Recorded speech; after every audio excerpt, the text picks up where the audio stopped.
troops from Russia and Belarus will continue those joint exercises there past their planned end date. What does that tell you? Does it make you more concerned about an invasion? It does, and it tells us that the playbook that I laid out at the UN Security Council last week about Russia trying to create a series of provocations as justifications for aggression against Ukraine is going forward. We've seen that over the last few days. Now they're justifying the continuation of exercises in quotation marks that they said would end now, the continuation indefinitely of those quote-unquote exercises on the situation in eastern Ukraine, a situation that they've created by continuing to ramp up tensions. Meanwhile, they've been escalating the forces they have across Ukraine's borders over the last months, from 50,000 forces to 100,000 to now more than 150,000. So all of this, along with the false flag operations we've seen unfold over the weekend, tells us that the playbook that we laid out is moving forward. So you mentioned the false flag operation. You have that. You also have, as Clarissa talked about, a kindergarten hit by a shell, and you have a cyber attack that's already happened. Ukraine is reporting dozens of ceasefire violations. Is Russia's plan to invade already in motion? As we've described it, everything leading up to the actual invasion appears to be taking place. All of these false flag operations, all of these provocations to create justifications, all of that is already in train. But you heard President Biden say this the other night. We believe President Putin has made the decision, but until the tanks are actually rolling and the planes are flying, we will use every opportunity and every minute we have to see if diplomacy can still dissuade President Putin from carrying this forward.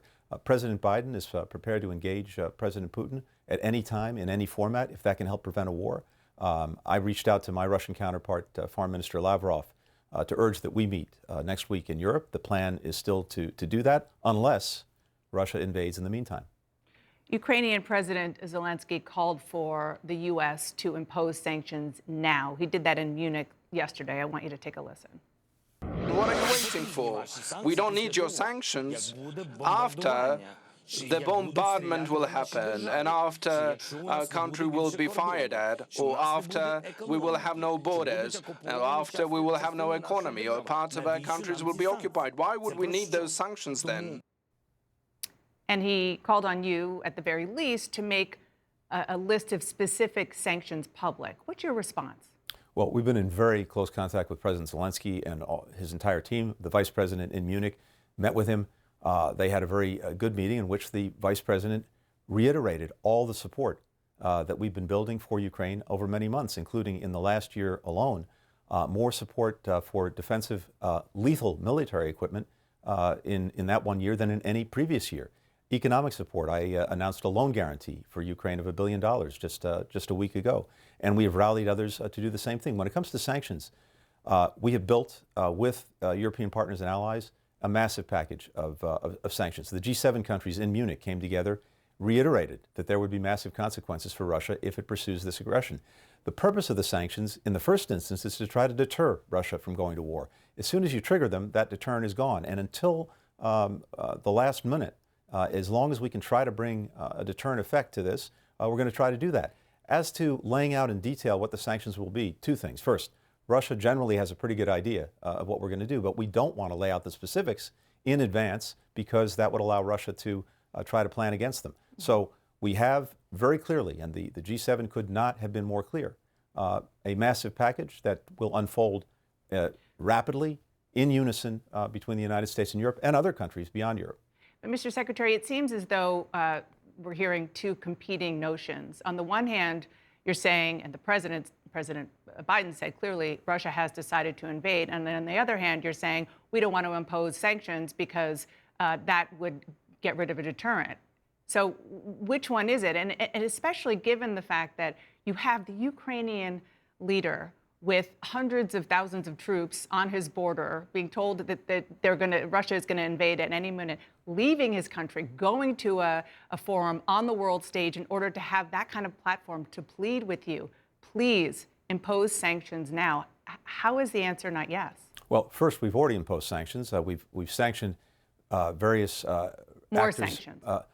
First, as I said, Dana, we've imposed sanctions already on actors in Ukraine who are working for Russian security forces and trying to destabilize the country.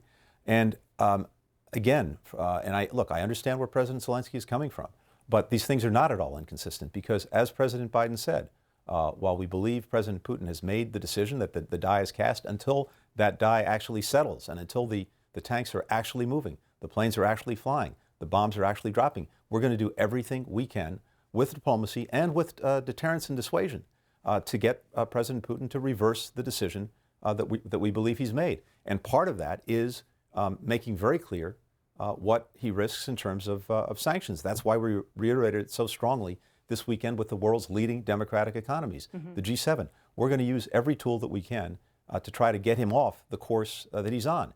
If that doesn't succeed, if he goes forward nonetheless with the invasion, then the world is very clear that it's going to come down on him and Russia very, very hard.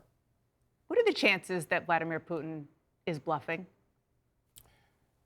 There's always a chance, but every indication that we've seen, every move that he's made that has followed the play that we laid out for the world to see in front of the United Nations Security Council, he is following the script almost to the letter.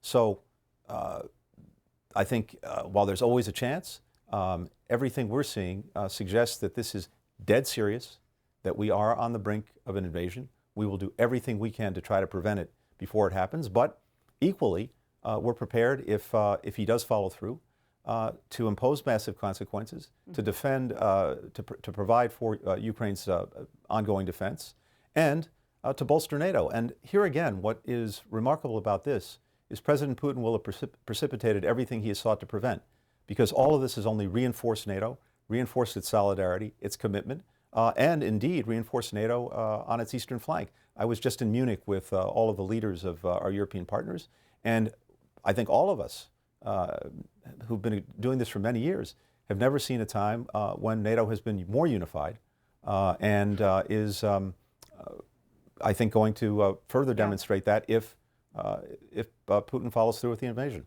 President Zelensky also said yesterday that Ukraine's economy is just getting crushed.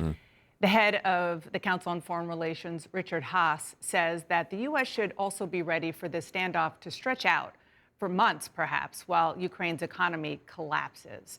What do you make of that scenario, and would Putin face consequences for that?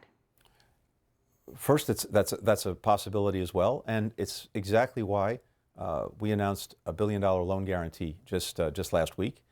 That's on top of previous loan guarantees we provided to Ukraine for a total of $4 billion to shore up its economy. At the same time, the Europeans are doing the same thing, both on a direct country-to-country basis, but also the European Union making available to Ukraine also a couple of weeks ago a credit facility of more than $1 billion. We're also helping Ukraine work directly and closely with the IMF to shore up its economy, to pursue reforms, to make sure that it's able to stand on its feet But would Putin face consequences if that is ultimately what he does? He just chokes the economy there? We are very focused with all of our allies and partners on ensuring that Russia does face consequences for the actions that it takes, to include actions that would involve squeezing Ukraine going forward. Before I let you go, you mentioned that you did accept a meeting with the Russian Foreign Minister, Sergei Lavrov. That's going to happen this coming week. Given that President Biden says President Putin has decided to invade, is the meeting for sure going to happen, number one? And do you have kind of a Hail Mary offer for Russia to avoid war? Well, I reached out to Foreign Minister Lavrov about a week ago suggesting we meet in Europe next week, and he came back and said yes. I went back and said, okay, the meeting's on, provided Russia doesn't invade Ukraine in the interim. So it all depends on what Russia does in the coming days. If it doesn't invade, I'll be there. I hope he'll be there too. And I will do everything I can to see if we can advance a diplomatic resolution to this crisis created by Russia and its aggression against Ukraine.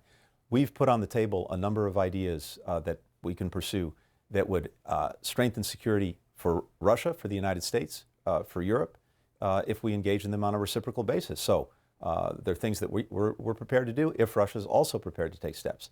That's the conversation I welcome having with Foreign Minister Lavrov, but depends entirely on whether Russia invades or not.